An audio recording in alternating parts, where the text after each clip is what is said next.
बीडचे आमदार संदीप क्षीरसागर यांनी नगरपालिका कर्मचाऱ्याला दिली जीवे मारण्याची धमकी। कर्मचाऱ्यानं पोलिसात तक्रार करत केली संरक्षणाची मागणी।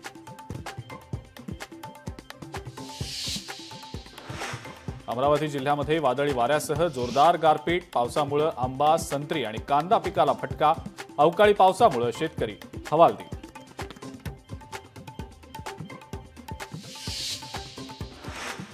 नाशिकच्या येवल्यामध्ये वादळी वाऱ्यासह अवकाळी पावसाची जोरदार हजेरी। पावसामुळे काढणीला आलेला कांदा, द्राक्ष आणि इतर शेती पिकांचं नुकसान।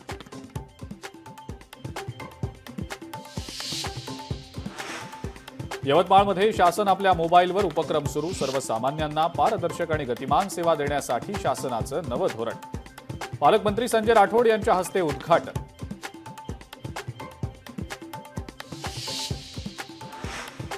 अजंठा कॅटमरान बोटींचा प्रवासी वाहतूक परवाना निलंबित। मंत्री नितेश राणेंकडून प्रवासी वाहतुकीवर निर्बंध।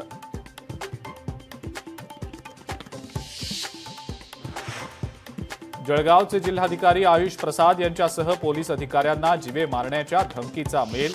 सीएमओसह पोलीस अधीक्षक आणि जिल्हाधिकाऱ्यांनाही मेल।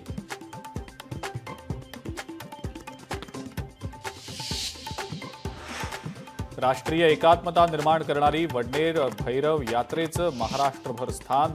हिंदू मुस्लिम दोन्ही धर्मीय यांनी एकत्रित पूजा करत केली यात्रेला सुरुवात।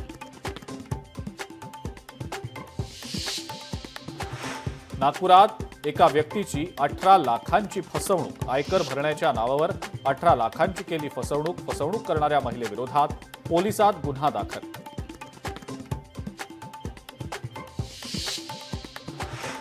अमरावतीच्या चांदूर रेल्वे मार्गावर भरधाव ट्रकची कारला जोरदार धडक। अपघातामध्ये 2 लहान मुलांसह 3 जण जखमी।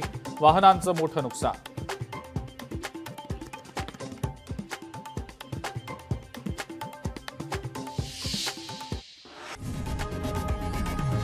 लोकशाही मराठी ऐका, पहा, जागरूक रहा।